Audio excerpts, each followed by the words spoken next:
सूर्यकवचं ध्यानम् उदयाचलमागत्य वेदरूपमनामयं तुष्टावपरया भक्ता वालखिल्यादिभिर्वृतं देवसुरैः सदा वन्द्यं ग्रहैश्च परिवेष्टितं ध्यायन् स्तवन् पठन् नाम यः सूर्यकवचं सदा।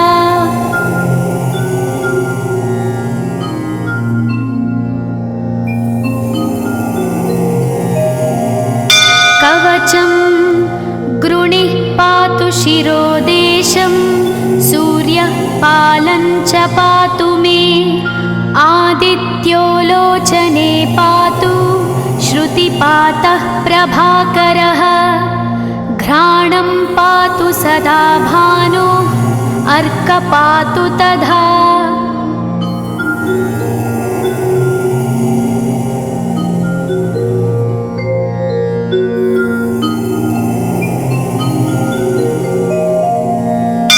जिह्वं पातु जगन्नाथः कण्ठं पातु विभावसु स्कन्धौ ग्रहपतिः पातु भुजौ पातु प्रभाकरः अहस्करः पातु हस्तौ हृदयं पातु भानुमान्।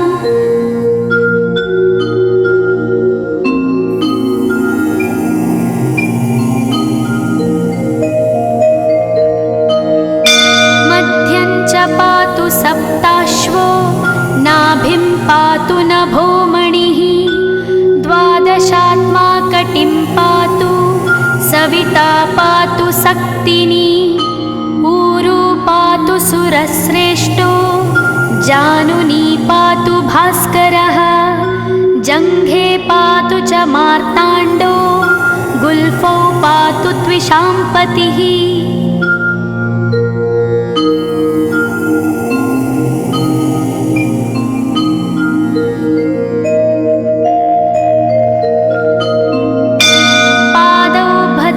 सदा पातु मित्रोऽपि सकलं वपुः वेदत्रयात्मकस्वामिन् नारायण जगत्पते आयतयामं तं कञ्ची द्वेदरूपः प्रभाकरः स्तोत्रेणानेन सन्तुष्टो वालखिल्यादिभिर्वृतः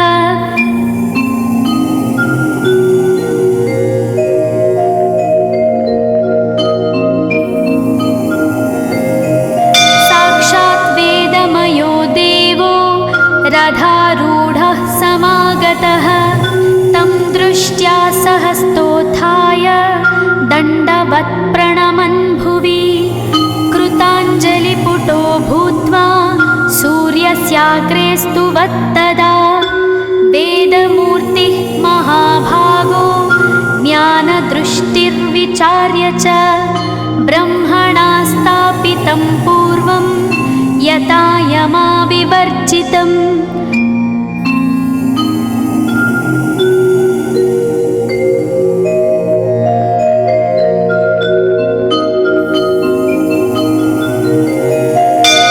सत्त्वप्रधानं शुक्लाख्यं वेदरूपमनामयं शब्दब्रह्ममयं वेदं सत्कर्म ब्रह्मवाचकम् मुनिमध्यापयामास प्रथमं सविता स्वयं तेन प्रथमदत्तेन वेदेन परमेश्वरः यज्ञवल्क्यो मुनिश्रेष्ठः कृतकृत्यो भवत्तदा।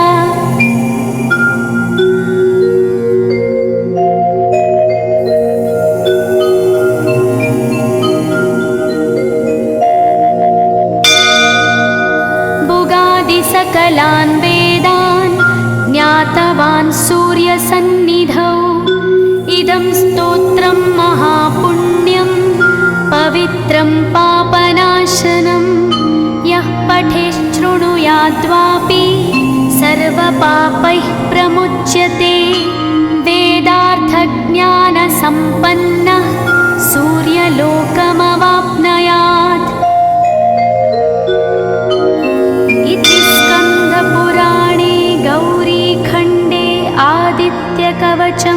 सम्पूर्णम्।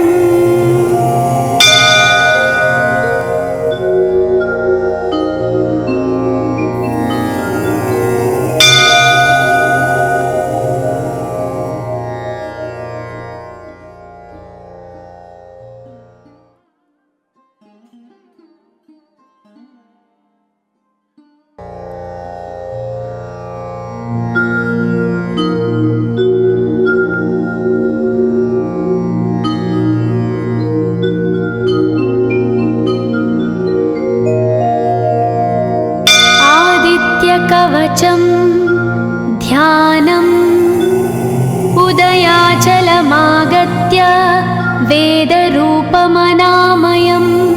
तुष्टावपरया भक्ता वालखिल्यादिभिर्वृतं देवसुरैः सदा वन्द्यं ग्रहैश्च परिवेष्टितं ध्यायन् स्तवन् पठन् नाम यः सूर्यकवचं सदा।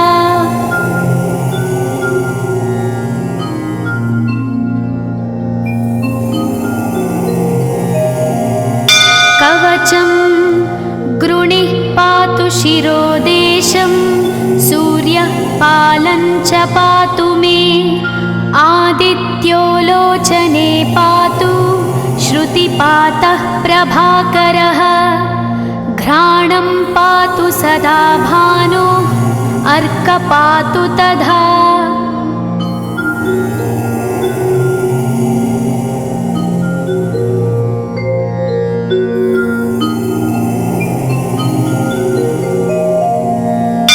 जिह्वं पातु जगन्नाथः कण्ठं पातु विभावसु स्कन्धौ ग्रहपतिः पातु भुजौ पातु प्रभाकरः आहस्करः पातु हस्तौ हृदयं पातु भानुमान्।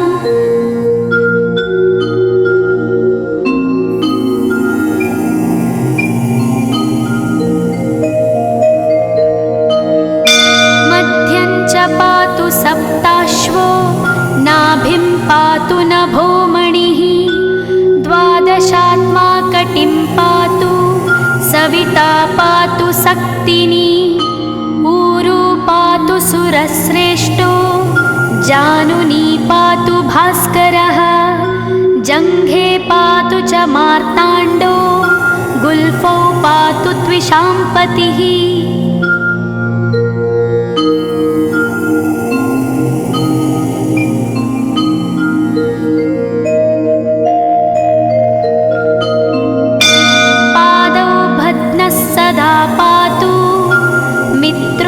सकलं वपुः वेदत्रयात्मकस्वामिन् नारायण जगत्पते आयतयामं तं कञ्ची द्वेदरूपः प्रभाकरः स्तोत्रेणानेन सन्तुष्टो वालखिल्यादिभिर्वृतः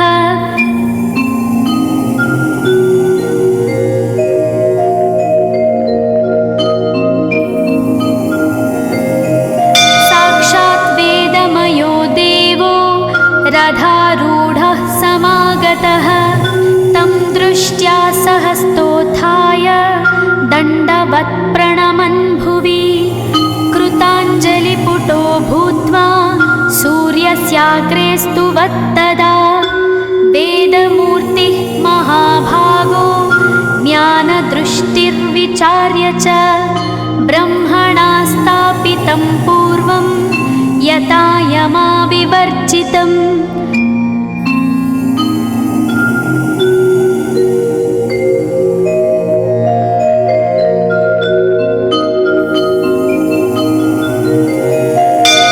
सत्त्वप्रधानं शुक्लाख्यं वेदरूपमनामयं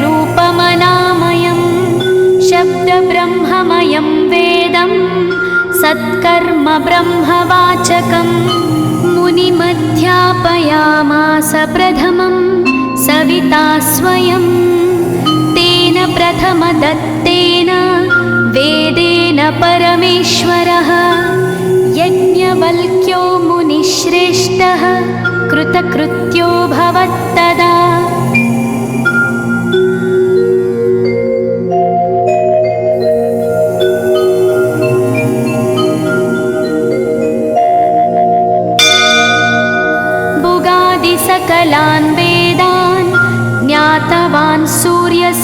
सन्निधौ इदं स्तोत्रं महापुण्यं पवित्रं पापनाशनं यः पठेच्छृणुयाद्वापि सर्वपापैः प्रमुच्यते वेदार्थज्ञानसम्पन्नः सूर्यलोकमवाप्नुयात्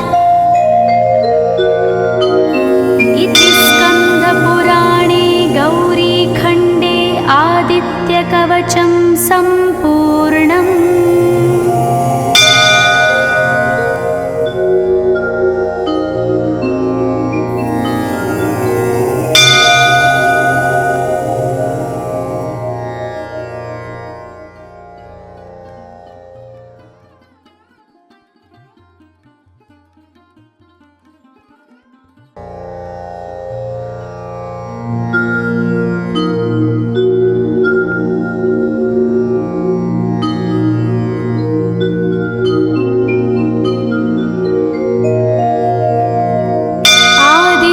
कवचं ध्यानम् उदयाचलमागत्य वेदरूपमनामयं तुष्टावपरया भक्ता वालखिल्यादिभिर्वृतं देवसुरैः सदा वन्द्यं ग्रहैश्च परिवेष्टितं ध्यायन् स्तवन् पठन् नाम यः सूर्यकवचं सदा।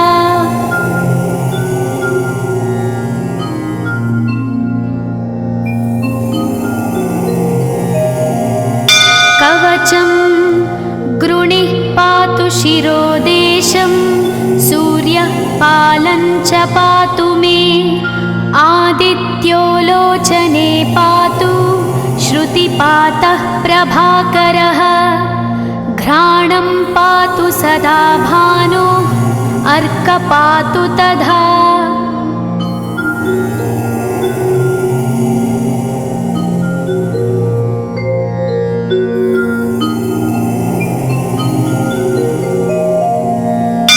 जिह्वं पातु जगन्नाथः कण्ठं पातु विभावसु स्कन्धौ ग्रहपतिः पातु भुजौ पातु प्रभाकरः आहस्करः पातु हस्तौ हृदयं पातु भानुमान्।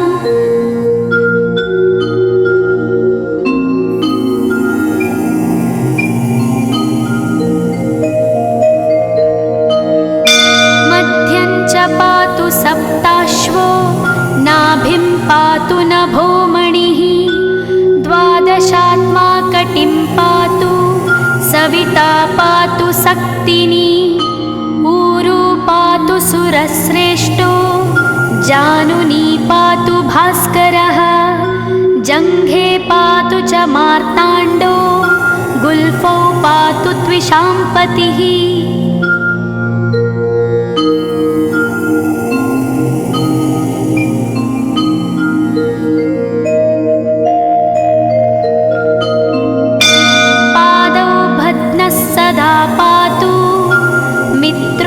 सकलं वपुः वेदत्रयात्मकस्वामिन् नारायण जगत्पते आयतयामं तं कञ्ची द्वेदरूपः प्रभाकरः स्तोत्रेणानेन सन्तुष्टो वालखिल्यादिभिर्वृतः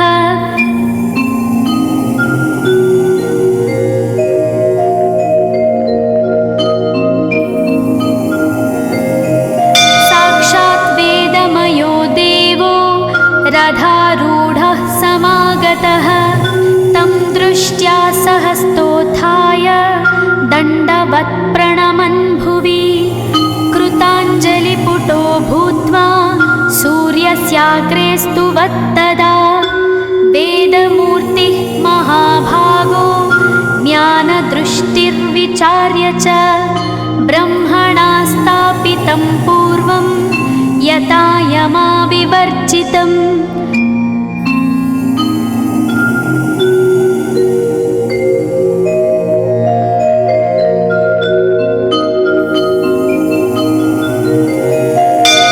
सत्त्वप्रधानं शुक्ल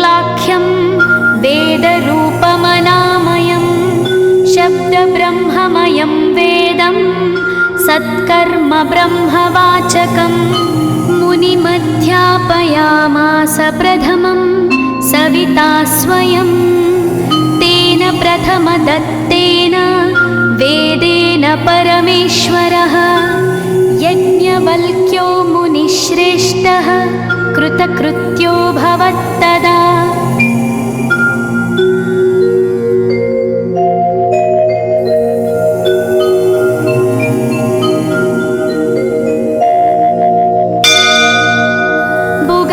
सकलान् वेदान् ज्ञातवान् सूर्यसन्निधौ इदं स्तोत्रं महापुण्यं पवित्रं पापनाशनं यः पठेच्छृणुयाद्वापि सर्वपापैः प्रमुच्यते वेदार्थज्ञानसम्पन्नः सूर्यलोकमवाप्नुयात्। स्कन्दपुराणे गौरीखण्डे आदित्यकवचं सम्पूर्णम्।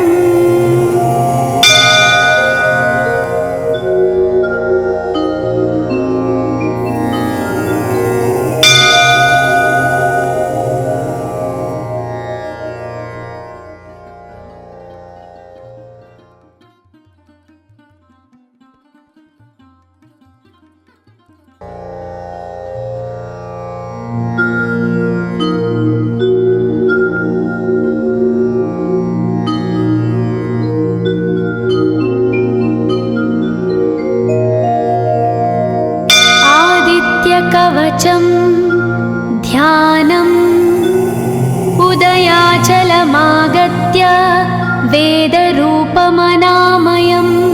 तुष्टावपरया भक्ता वालखिल्यादिभिर्वृतं देवसुरैः सदा वन्द्यं ग्रहैश्च परिवेष्टितं ध्यायन् स्तवन् पठन् नाम यः सूर्यकवचं सदा।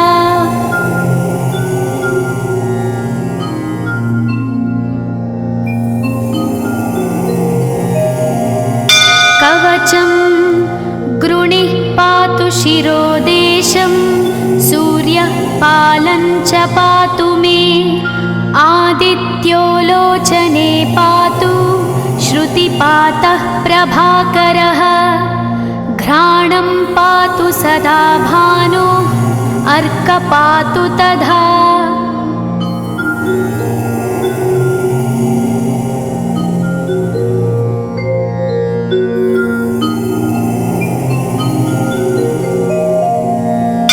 जिह्वं पातु जगन्नाथः कण्ठं पातु विभावसु स्कन्धौ ग्रहपतिः पातु भुजौ पातु प्रभाकरः आहस्करः पातु हस्तौ हृदयं पातु भानुमान्।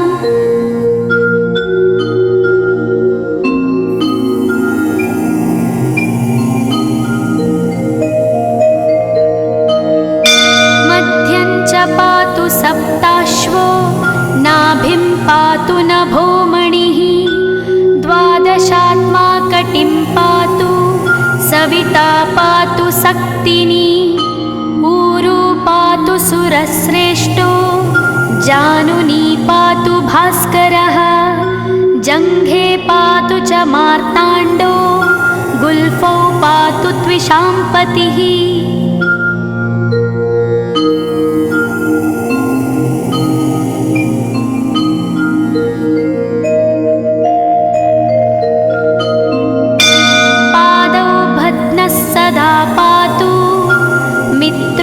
सकलं वपुः वेदत्रयात्मकस्वामिन् नारायण जगत्पते आयतयामं तं कञ्ची द्वेदरूपः प्रभाकरः स्तोत्रेणानेन सन्तुष्टो वालखिल्यादिभिर्वृतः।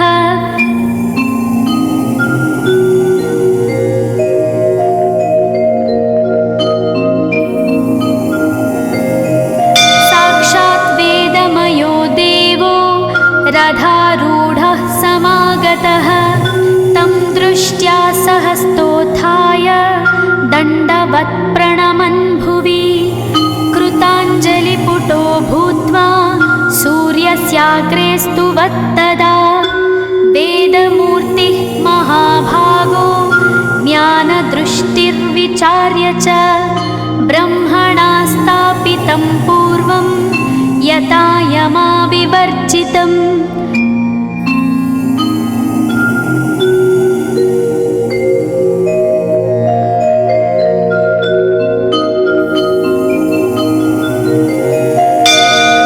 सत्त्वप्रधानं शुक्लाख्यं वेदरूपमनामयं शब्दब्रह्ममयं वेदं सत्कर्म ब्रह्मवाचकम् मुनिमध्यापयामास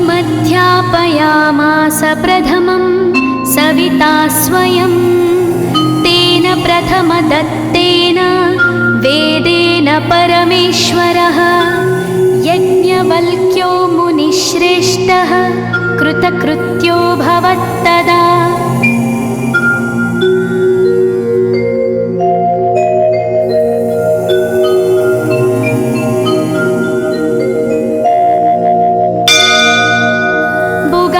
सकलान् वेदान् ज्ञातवान् सूर्यसन्निधौ इदं स्तोत्रं महापुण्यं पवित्रं पापनाशनं यः पठेच्छृणुयाद्वापि सर्वपापैः प्रमुच्यते वेदार्थज्ञानसम्पन्नः सूर्यलोकमवाप्नुयात् इति स्कन्दपुराणे गौरीखण्डे आदित्यकवचं सम्पूर्णम्।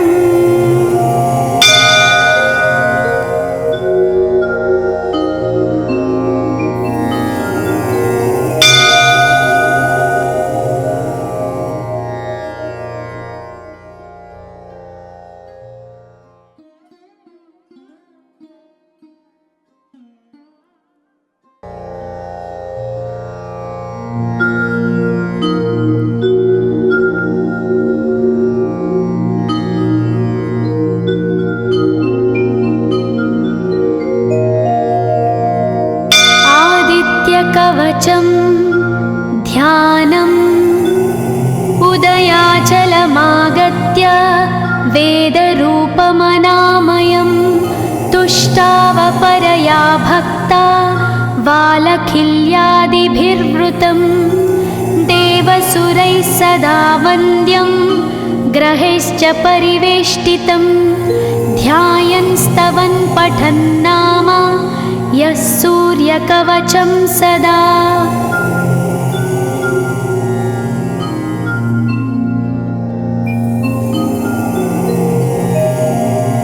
कवचं गृणिः पातु शिरोदेशं सूर्यः पालं च पातु मे आदित्यो लोचने पातु श्रुतिपातः प्रभाकरः घ्राणं पातु सदा भानो अर्क पातु तथा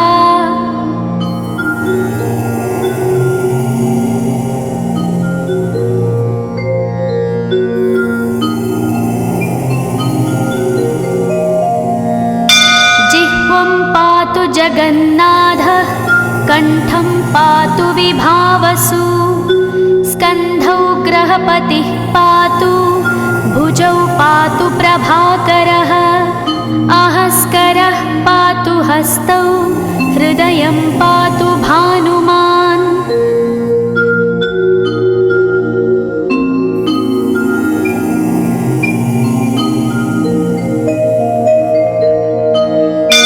मध्यं च पातु सप्ताश्वो नाभिं पातु नभोमणिः द्वादशात्मा कटिं पातु सविता पातु सक्तिनी ऊरू पातु सुरश्रेष्ठो जानुनी पातु भास्करः जङ्घे पातु च मार्ताण्डो गुल्फौ पातु त्विषाम्पतिः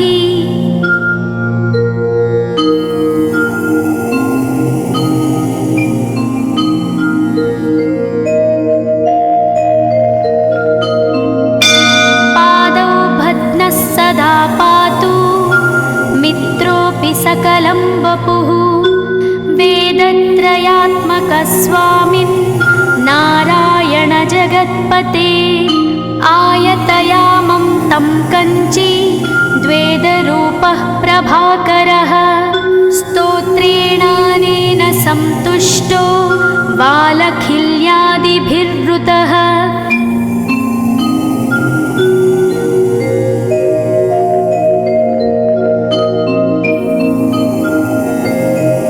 साक्षात् वेदमयो देवो रथारूढः समागतः तं दृष्ट्या सहस्तोत्थाय दण्डवत् प्रणमन् भुवि कृताञ्जलिपुटो भूत्वा सूर्यस्याग्रे स्तुवत्तदा वेदमूर्तिः महाभागो ज्ञानदृष्टिर्विचार्य च ब्रह्मणा स्थापितं पूर्वं यथा यमाविवर्जितम्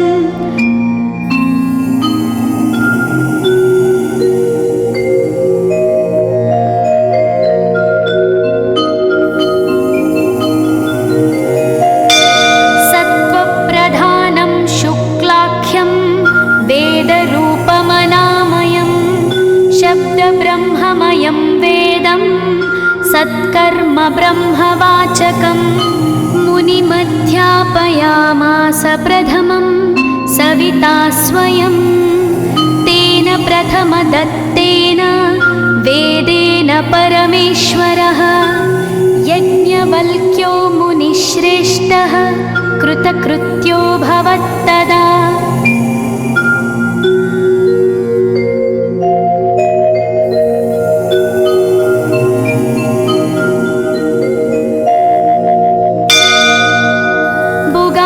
सकलान् वेदान् ज्ञातवान् सूर्यसन्निधौ इदं स्तोत्रं महापुण्यं पवित्रं पापनाशनं यः पठेच्छृणुयाद्वापि सर्वपापैः प्रमुच्यते वेदार्थज्ञानसम्पन्नः सूर्यलोकमवाप्नुयात्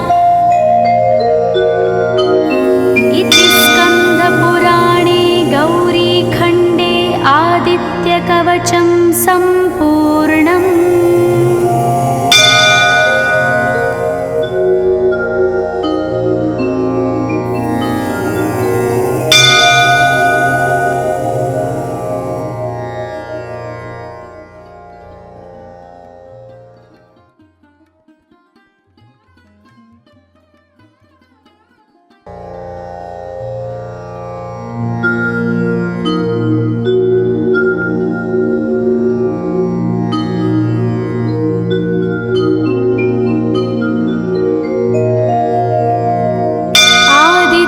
कवचं ध्यानम् उदयाचलमागत्य वेदरूपमनामयं तुष्टावपरया भक्ता वालखिल्यादिभिर्वृतं देवसुरैः सदा वन्द्यं ग्रहैश्च परिवेष्टितं ध्यायन् स्तवन् पठन् नाम यः सूर्यकवचं सदा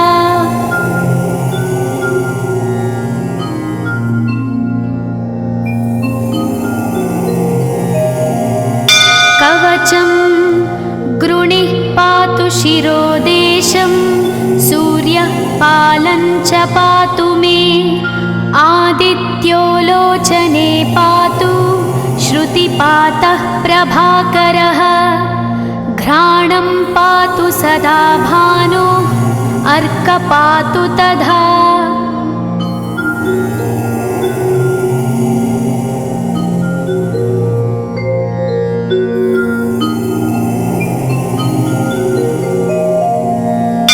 जिह्वं पातु जगन्नाथः कण्ठं पातु विभावसु स्कन्धौ ग्रहपतिः पातु भुजौ पातु प्रभाकरः आहस्करः पातु हस्तौ हृदयं पातु भानुमान्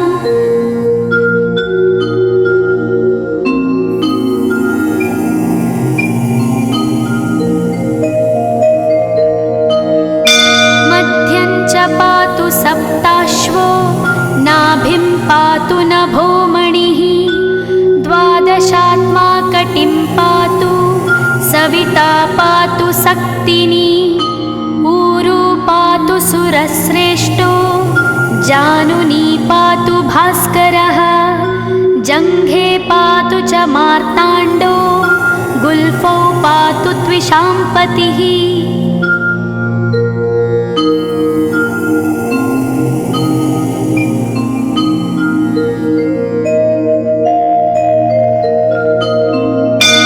पादौ भद्नः सदा पातु मित्रोऽपि सकलं वपुः वेदत्रयात्मकः स्वामिन् नारायण जगत्पते आयतयामं तं कञ्ची द्वेदरूपः प्रभाकरः स्तोत्रेणानेन सन्तुष्टो वालखिल्यादिभिर्वृतः।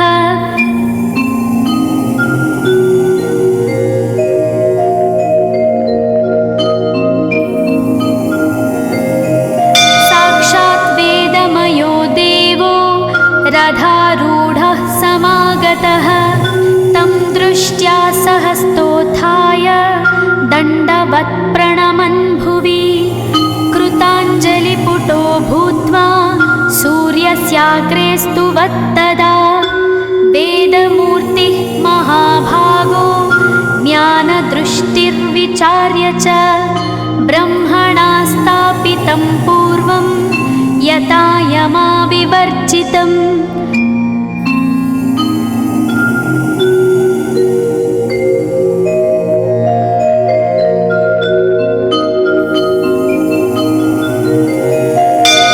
सत्त्वप्रधानं शुक्लाख्यं वेदरूपमनामयं शब्दब्रह्ममयं वेदं सत्कर्म ब्रह्मवाचकम् मुनिमध्यापयामास प्रथमं सविता स्वयं तेन प्रथमदत्तेन वेदेन परमेश्वरः यज्ञवल्क्यो मुनिश्रेष्ठः कृतकृत्यो भवत्तदा।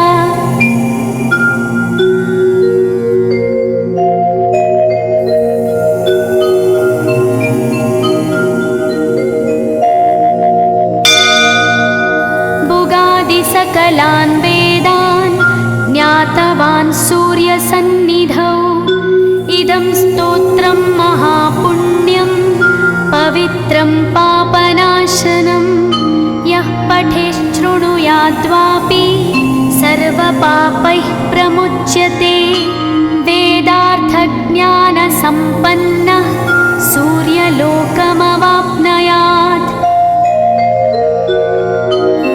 इति स्कन्दपुराणे गौरीखण्डे आदित्यकवचं सम्पूर्णम्।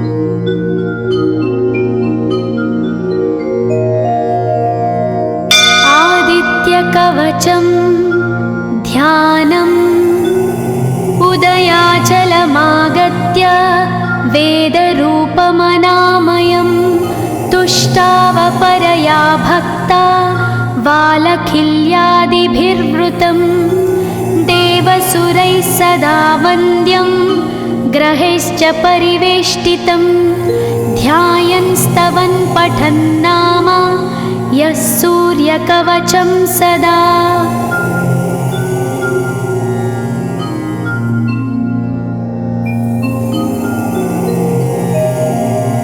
कवचं गृणिः पातु शिरोदेशं सूर्यः पालं च पातु मे आदित्यो लोचने पातु श्रुतिपातः प्रभाकरः घ्राणं पातु सदा भानो अर्कपातु तथा।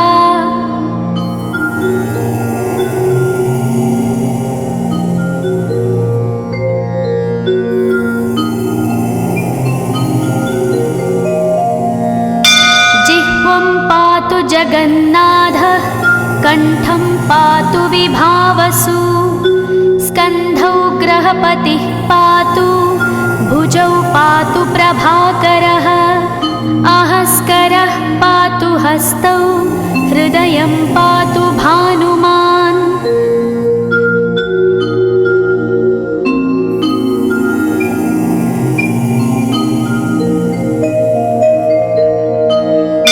मध्यं च पातु सप्ताश्वो नाभिं पातु नभोमणिः द्वादशात्मा कटिं पातु सविता पातु सक्तिनी ऊरू पातु सुरश्रेष्ठो जानुनी पातु भास्करः जङ्घे पातु च मार्ताण्डो गुल्फौ पातु त्विषाम्पतिः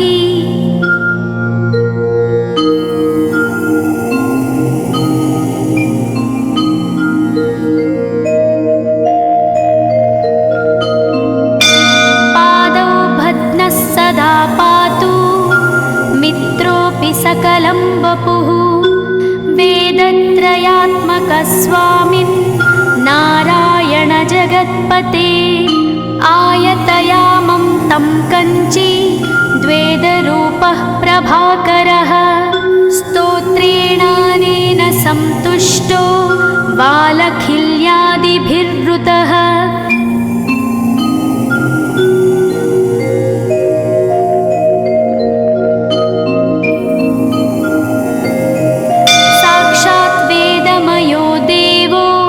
रथारूढः समागतः तं दृष्ट्या सहस्तोत्थाय दण्डवत् प्रणमन् भुवि कृताञ्जलिपुटो भूत्वा सूर्यस्याग्रे स्तुवत्तदा वेदमूर्तिः महाभागो ज्ञानदृष्टिर्विचार्य च ब्रह्मणा स्थापितं पूर्वं यथा यमाविवर्जितम्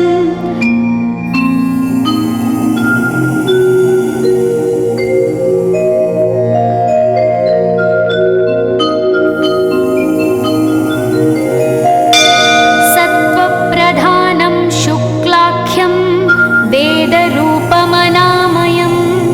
शब्दब्रह्ममयं वेदं सत्कर्म ब्रह्मवाचकम् मुनिमध्यापयामास प्रथमं सविता स्वयं तेन प्रथमदत्तेन वेदेन परमेश्वरः यज्ञवल्क्यो मुनिश्रेष्ठः कृतकृत्यो भवत्तदा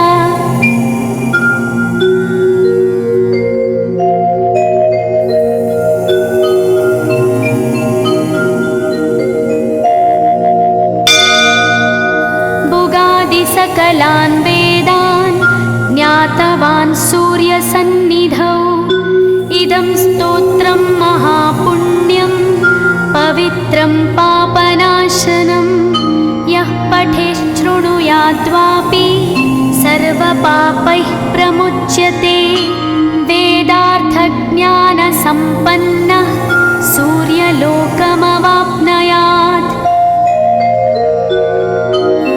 इति स्कन्दपुराणे गौरीखण्डे आदित्यकवचं सम्पूर्णम्।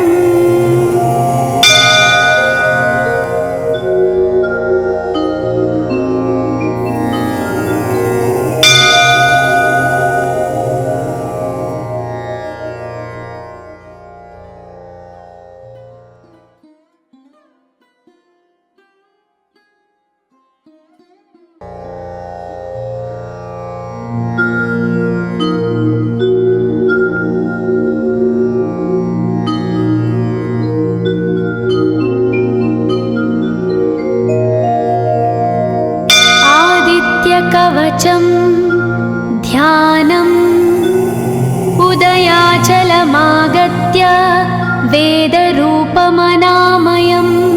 तुष्टावपरया भक्ता वालखिल्यादिभिर्वृतं देवसुरैः सदा वन्द्यं ग्रहैश्च परिवेष्टितं ध्यायन् स्तवन् पठन् नाम यः सूर्यकवचं सदा।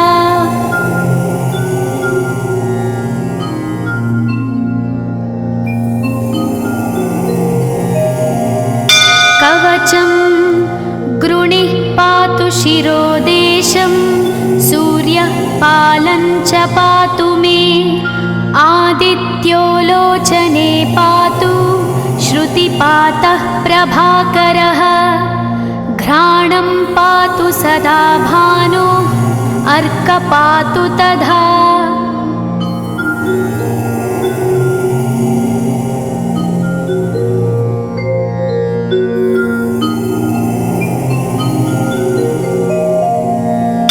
जिह्वं पातु जगन्नाथः, कण्ठं पातु विभावसु। स्कन्धौ ग्रहपतिः पातु, भुजौ पातु प्रभाकरः। अहस्करः पातु हस्तौ, हृदयं पातु भानुमान्।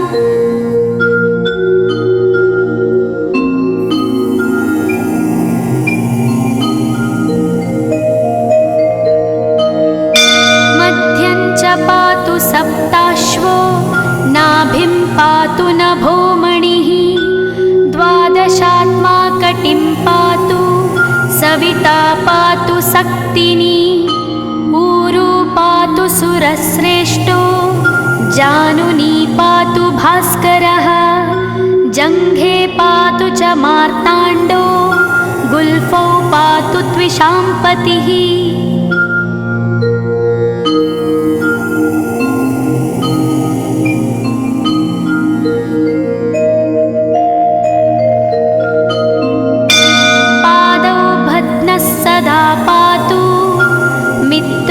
सकलं वपुः, वेदत्रयात्मकः स्वामिन् नारायण जगत्पते।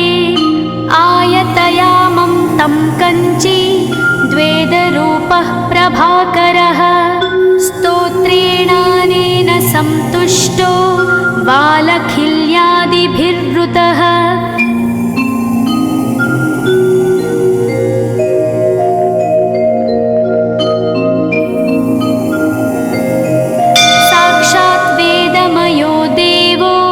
रथारूढः समागतः, तं दृष्ट्या सहस्तोत्थाय, दण्डवत् प्रणमन् भुवि। कृताञ्जलिपुटो भूत्वा, सूर्यस्याग्रे स्तुवत्तदा। वेदमूर्तिः महाभागो, ज्ञानदृष्टिर्विचार्य च। ब्रह्मणा स्थापितं पूर्वं, यथा यमाविवर्जितम्।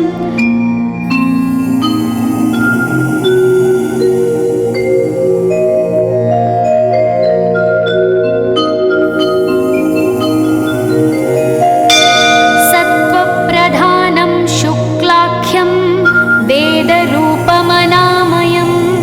शब्दब्रह्ममयं वेदं, सत्कर्म ब्रह्मवाचकम्। मुनिमध्यापयामास प्रथमं, सविता स्वयं। तेन प्रथमदत्तेन, वेदेन परमेश्वरः। यज्ञवल्क्यो मुनिश्रेष्ठः, कृतकृत्यो भवत्तदा।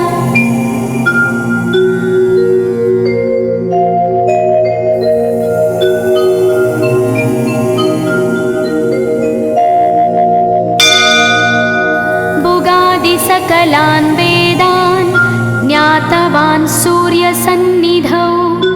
इदं स्तोत्रं महापुण्यं, पवित्रं पापनाशनं। यः पठेच्छृणुयाद्वापि, सर्वपापैः प्रमुच्यते। वेदार्थज्ञानसम्पन्नः, सूर्यलोकमवाप्नुयात्।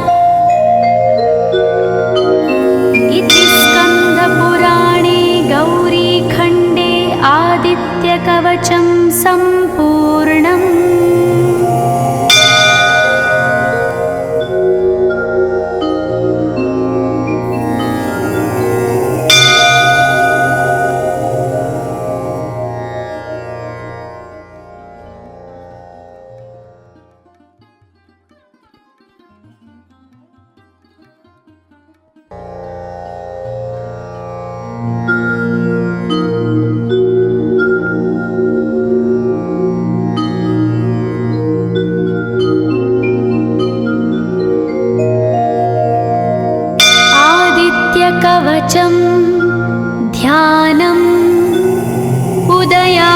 स्थलमागत्य वेदरूपमनामयं तुष्टावपरया भक्ता वालखिल्यादिभिर्वृतं देवसुरैः सदा वन्द्यं ग्रहैश्च परिवेष्टितं ध्यायन् स्तवन् पठन् नाम यः सूर्यकवचं सदा।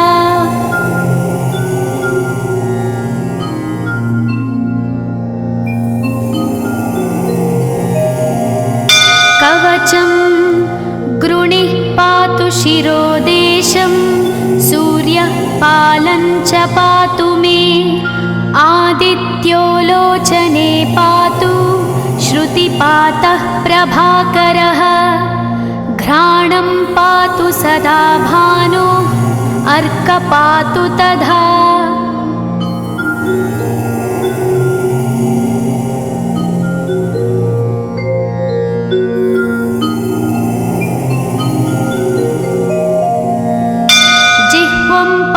जगन्नाथः कण्ठं पातु विभावसु स्कन्धौ ग्रहपतिः पातु भुजौ पातु प्रभाकरः आहस्करः पातु हस्तौ हृदयं पातु भानुमान्।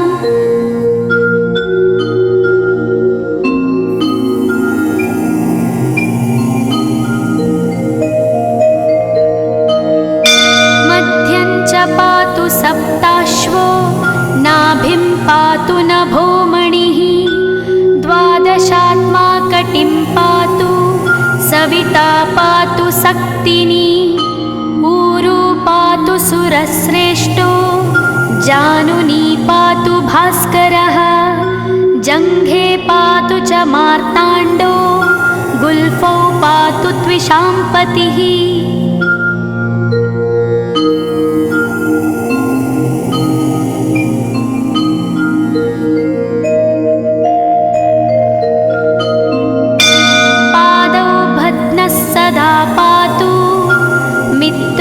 सकलं वपुः वेदत्रयात्मकस्वामिन् नारायण जगत्पते आयतयामं तं कञ्ची द्वेदरूपः प्रभाकरः स्तोत्रेणानेन सन्तुष्टो वालखिल्यादिभिर्वृतः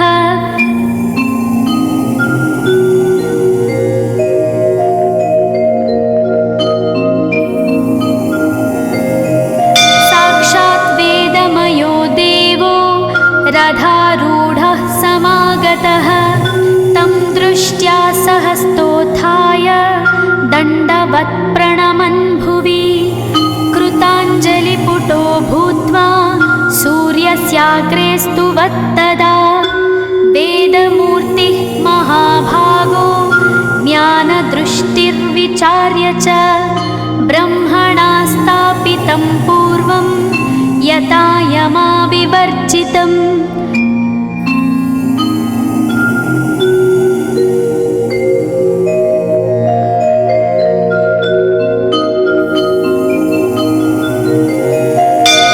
सत्त्वप्रधानं शुक्लाख्यं वेदरूपमनामयं शब्दब्रह्ममयं वेदं सत्कर्म ब्रह्मवाचकम् मुनिमध्यापयामास प्रथमं सविता स्वयं तेन प्रथमदत्तेन वेदेन परमेश्वरः यज्ञवल्क्यो मुनिश्रेष्ठः कृतकृत्यो भवत्तदा।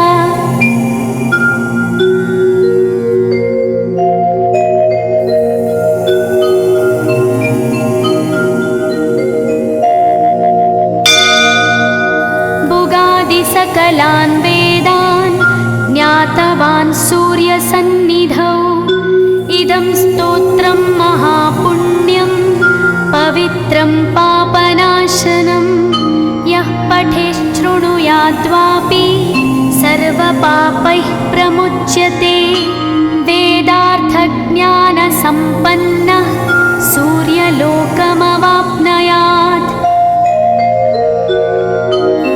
इति स्कन्दपुराणे गौ कवचं सम्मृतात्